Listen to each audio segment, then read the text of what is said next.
All right, so today we're going to talk about the crowning achievement of thermodynamics, which is PV diagrams and the cycles that accompany them.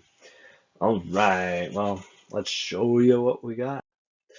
So we're going to be using PV diagrams. They have two axes. They're going to look something like this. I put one on here so I didn't have to draw it over and over again. But on the one axis, on the y-axis, we're going to have pressure. Pressure is going to be measured in pascals, your friend. Sometimes they're going to put kilopascals. You just have to be careful. Down here in the x-axis, can you guess what it is? That's right. It is volume. Now that's going to be in meters cubed, usually, unless they're weird and do liters, but I don't think you'll have to worry too much about that because we're in physics rather than chemistry, especially with how things are turning out this year, eh? So, what we're talking about here is this is a pressure and volume graph. Yeah, sure. But what is it measuring? Well, it's measuring a container of gas. Now what I've got is I've got a container here. The container has walls here. So there's some thick insulated walls. Here's the insulation, you can see them.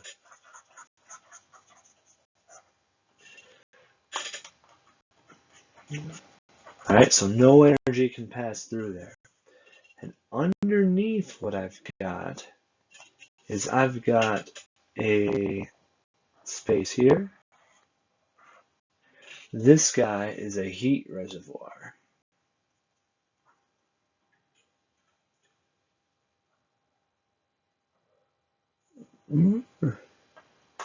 Okay, heat reservoir. So basically, this is going to have some temperature and it's going to stay the same temperature no matter what. So this could be really big, for example. So no matter how hot a thing you put on here, the heat reservoir is just going to stay the same. It's like a heat sink, if you've heard of that. So it collects the heat from the inside of the container and it doesn't change itself because it's really big. Now, on the other side of here, we're going to have a movable ceiling here, a piston. All right. So this guy can move up or it can move down, depending on whatever the situation is. On top of the piston, we are going to have just some weight. Right? Could be heavy, could be light. It all depends on the situation. Because the interior of this is going to be filled with a gas. Right? There's going to be some gas in here. Ta-da. Gas particles will be bouncing around. If they're bouncing around hard enough, they're going to have a high pressure. The higher pressure will push on the piston more. It'll lift a heavier weight. If you put a super heavy weight on there, it'll press down, it'll increase the pressure, and potentially change the volume. Right? It'll press down on the volume, make it shrink, but raise the pressure, change the heat. So in this way, you can control a couple things. So you can control the temperature, the pressure, and the volume. All right? You have three things controlling here. You can control the volume because you can move the piston up and down. You can control the pressure because you can control how much weight is pressing on there. And you can control the temperature because you can control whatever temperature this is. Let's pretend you have a dial. You can set it at any temperature and it will heat up the gas or cool down the gas. So let's pretend the gas was hot and the heat reservoir was cold. What would be happening is heat would be going into the reservoir. Okay, so Q would be going that way. Now we would start at some particular point. All right, let's just say we start here. Now the gas is going to be losing temperature. Now the pressure is going to stay the same, so because of the weight isn't going to change, so that it will always have a certain amount of force divided by this certain amount of surface area right there. So what's going to happen is so we would see a graph that would look something like this as the gas cooled down. Ta-da! What we could do is we could change the weight, and change the volume. Let's pretend we put a super heavy weight on there. So what would happen is the pressure would go up and the volume would go down. So it would change to this area over here, wherever that is. So that's when we put the extra weight on there. And so you just have a representation of various states that we can have. States in this sense means situations, settings, okay? So there's a couple different ways you can change the state. You can have a horizontal arrow, you can have a diagonal arrow, and you can have vertical arrows, and you can have curves, okay? So we're going to talk about the important ones here. The first one we're going to talk about is isobaric. Now, iso means stays the same. Do you know what that suffix means? This means pressure. So pressure is constant. All right. So what does that mean? On your PV diagram, what's going to happen is if we start here and we do a change, the pressure is going to stay the same. So we're going to end up somewhere over there. Ta-da. All right. So what could this be? So we're going to borrow our situation from before. We're going to run it in reverse. So I've got a gas in here. Now I've got my hot plate turned on in the bottom here. So I'm just going to say hot. Okay. There's perfect insulation on the sides here. So there is no heat escaping. All right. So Q is going into the gas. The piston here has a weight on there of some mass. Now, the pressure isn't going to change, but the volume will. The volume is lifting that up. Now, here's the deal. We can calculate what's going to be happening here. All right? Because what's going to happen is you have a weight moving. That counts as work. All right? So work is equal to force times the distance, right? Remember that? Now, we're not just going to stop there because we know something else about force. We know that pressure is constant here.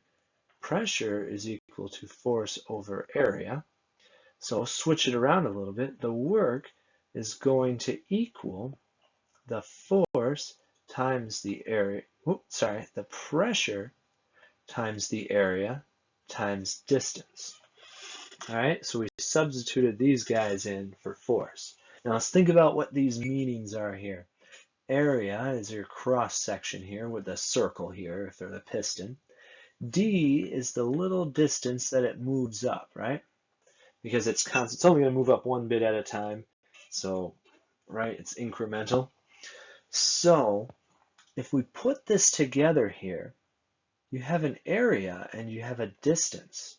These guys are going to merge, so your work is going to equal your pressure times the change in volume, because the area is going to stay constant, but it's just going to go up. So the volume is going to increase by how much? By however much this is times the cross section. It's just the change in volume. So this guy is going to be this distance here, and the pressure, well, the pressure is just this height here. So the amount of work that's done is going to be the area under the curve. Where's my curve? There it is. All right, the area that's underneath this curve here. Okay, and that's always going to be the case, but it's not always going to be easy to calculate. All right, so when you have the work is equal to there, we have to just figure out what's the area of this here rectangle. and that will tell us our work. Nice. I believe this formula is on your sheet. Yes, it is. It is on your formula sheet, but you gotta be careful with the signs here. So remember, when you're talking about work, you gotta think about, is it going to the gas or is it coming from the gas? So what we have here is we have an expansion here. So this is work by the gas. Okay? So the gas is doing the work on the surroundings. The surroundings is the weight and the piston and all that jazz.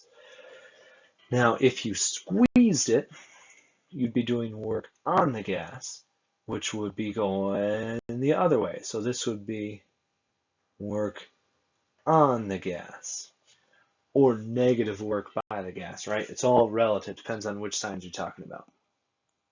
Okay, so we'll worry about that once we get a little bit, combine them together to make a circle here. So let's worry about the next type of cycle, an isochoric. Choric? Actually, I'm not sure. But anyways, it's got another name. You could also call it an isovolumetric. Can you figure out what stays the same here? Yes, you betcha. Volume is constant.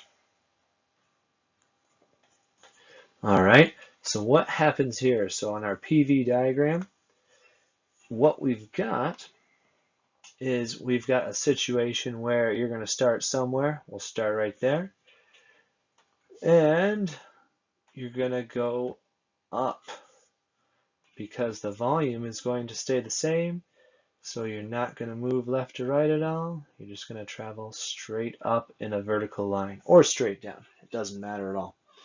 So reflecting on what we just talked about on the previous slide, we know how much work is done for an isovolumetric change. The work done is equal to 0 joules. Why is that? Because there's no area. There's no area underneath the curve. Since there's no area, there's no work. Okay? So what some situation of this guy, if you had a canister here of gas, there's gas in there. Wonderful. Canister of gas, and you just threw it into over the stove. What's going to happen is the heat is going to be going into the gas, but nothing else is happening. It's just getting hotter. It's not doing any work, but it is getting hotter. So we do know something else here. Thinking about our first law of thermodynamics, remember, our delta U is equal to Q minus W. Since our work is equal to 0 for an isovolumetric change, our internal energy is going to be changed with respect to how much heat is added. And that is reflected here as well, because however much heat you throw in, it's just going to increase the internal energy. It's not going to do any useful work for us. All right, it's just increasing that random motion there. Okay, so let's look at the next one. The next one is isothermal. So what stays the same here? It is temperature. Temperature is constant. All right, so here's my P, there's the V. Now, what's this going to look like? Now, maybe you can have a prediction here. There is a famous guy who talked about this kind of thing, and that is Boyle. So this is Boyle's law, all right? So if we graphed Boyle's law, what would happen is you're going to get a hyperbola. So you get something like this, right? Because as pressure goes up, volume goes down, because temperature is going to stay the same, and that's what's happening in an isothermal change. Now, if we look at our original situation here, that canister of gas that's insulated except for the bottom with the heat sink, right? You know, we're talking about, we're gonna be thinking about this one a lot. How would we do an isothermal change? An isothermal change would have to take place very slowly. Why would it have to take place slowly? Because you need to make sure this is at a constant temperature. Okay? If you squeezed it down quickly, what's going to happen is you're going to be doing work on there, and that's going to change the amount of energy in there. That energy has to be absorbed into, so if we do work on there, that energy has to be absorbed into the heat sink quickly, so it's a constant temperature. But it doesn't happen quickly, so you have to only do enough work so it's absorbed as you're putting it in there. So that's why you have to go slowly. Okay? So this is what your graph is going to look like. It's going to look like a hyperbola. It's going to happen very slowly because the heat sink has to absorb the heat as you're putting in the work. All right? Now, this graph is kind of misleading because remember, there's nothing to say that you can't be anywhere else on this line here. Maybe we didn't start here. Maybe we started up here. Up here. So this guy right here is also an isothermal. It's just a different temperature. Okay, so this line has a constant temperature. I'll call it T0. All the points on that line have a constant temperature. This guy right here, I'll call it T1, that has a constant temperature. And this one right here also has a constant temperature. We'll call it T2. Which one's the hottest? Well, in case you couldn't tell by the colors, this is going to be hotter. The further away you are from the origin, the hotter you are. How can we remember that? We don't need to memorize that because if you're along a vertical line, like this guy here, that's a constant volume. The hotter you are, the higher pressure you're going to be because of Gay-Lussac's law. So this one is going to be the hottest compared to this one and this one. All right, does that make sense? Now, when we're talking about mathematically here, we can relate it to our laws. So temperature is constant. Temperature is related to internal energy. Remember, we had to go slowly here so the energy could cycle through. So our delta U for an isothermal change is going to equal 0. Okay?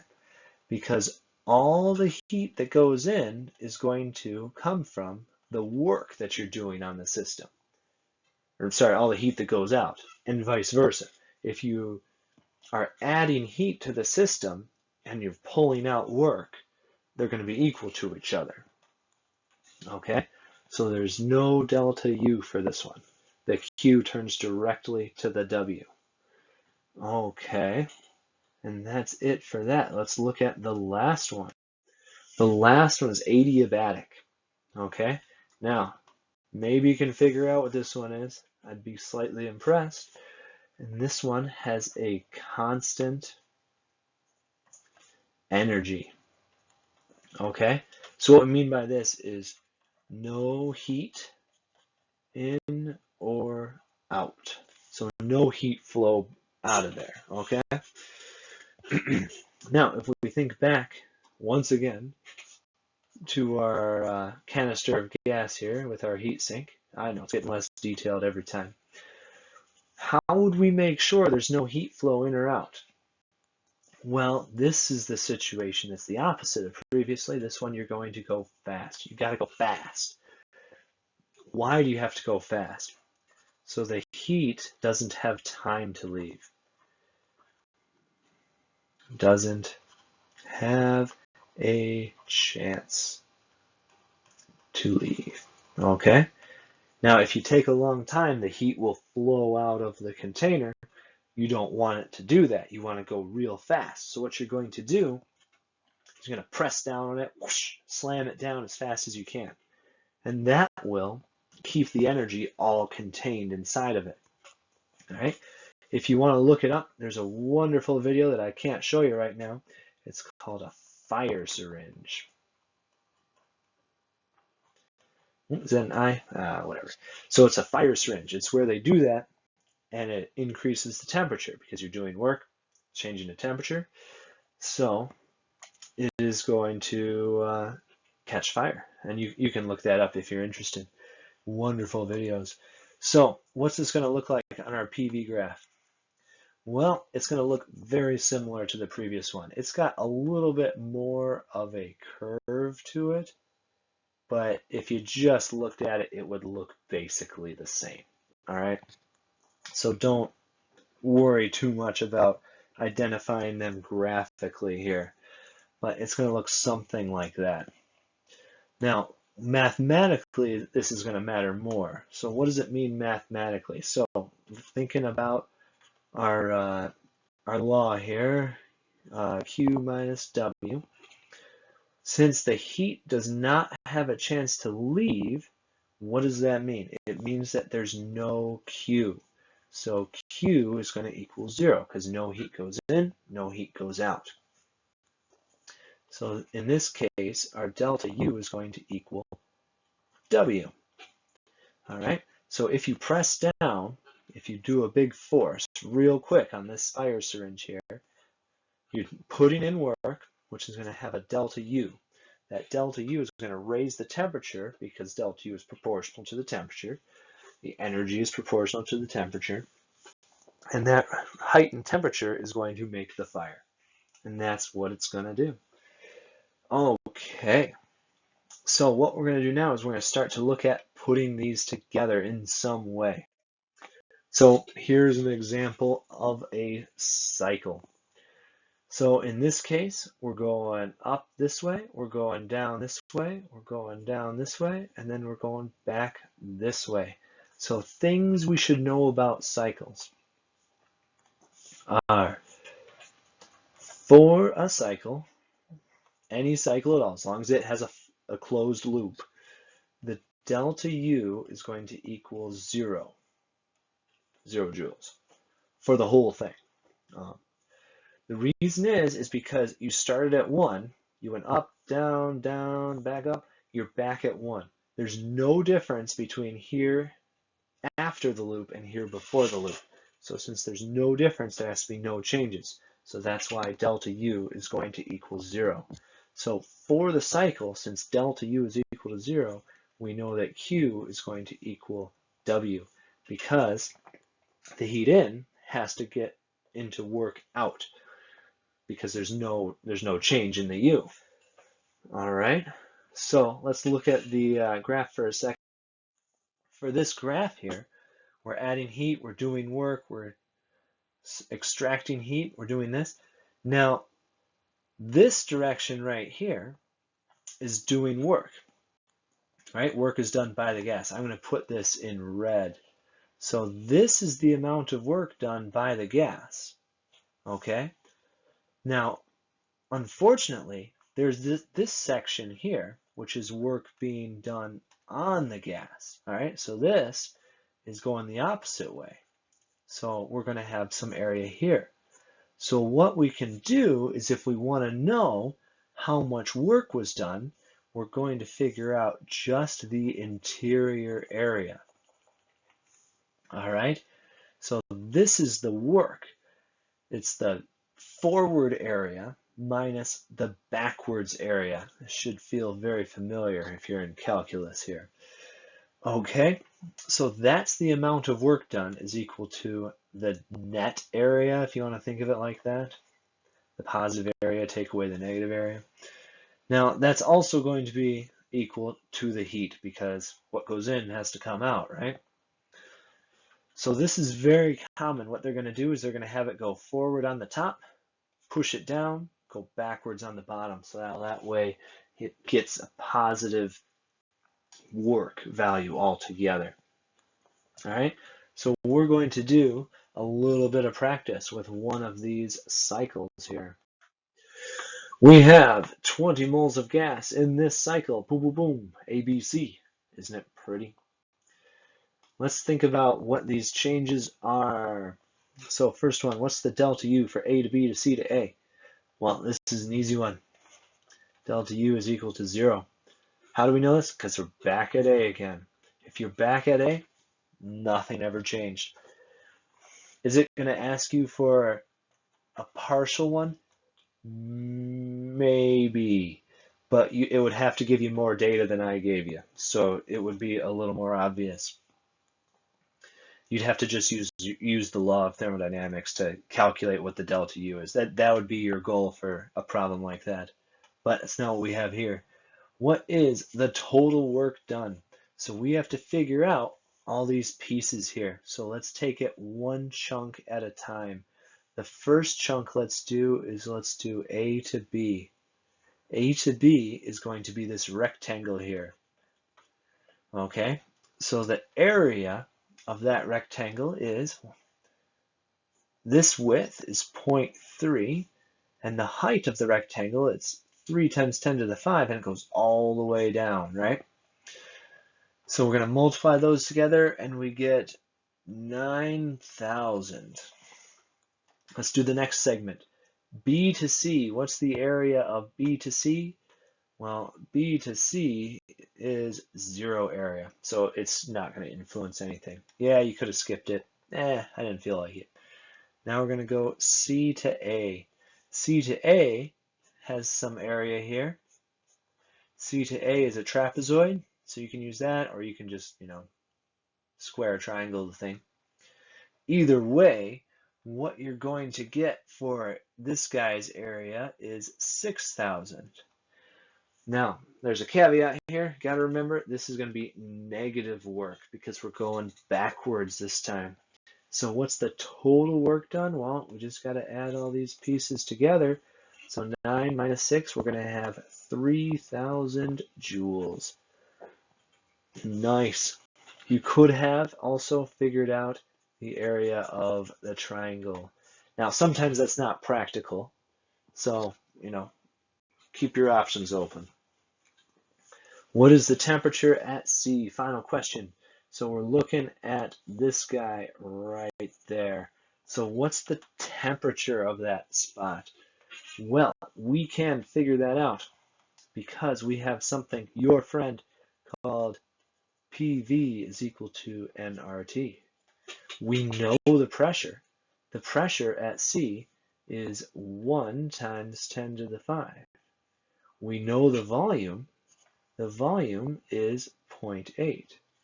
We know the N. We've got 20 moles of gas there. So this is going to equal 20. R is 8.31 as always. And T is going to be what we're looking for. So we're going to do some solving here. We're going to find out that T is going to equal 481 Kelvin. Remember, we're in Kelvin always, unless we're not. Hey, so that is what one of the problems for a cycle would look like. Okay, now if we had to identify these different legs of the triangle here, what kind of change is this? This guy is an isobaric change. Right? You could call this an isobar, but the change is isobaric. This guy is an isovolumetric. I know, I told you the other one first, but I can pronounce this one better. And this one right here, this is nothing that you've learned.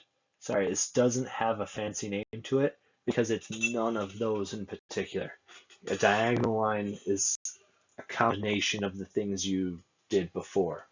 You could argue that it's an isobaric and an isovolumetric, one after another to get, kind of step thing, but that's silly stuff. Okay, hey, so that's it for your cycles. We'll do some practice on your assignment, and then that about wraps up thermodynamics. Okay, like and subscribe.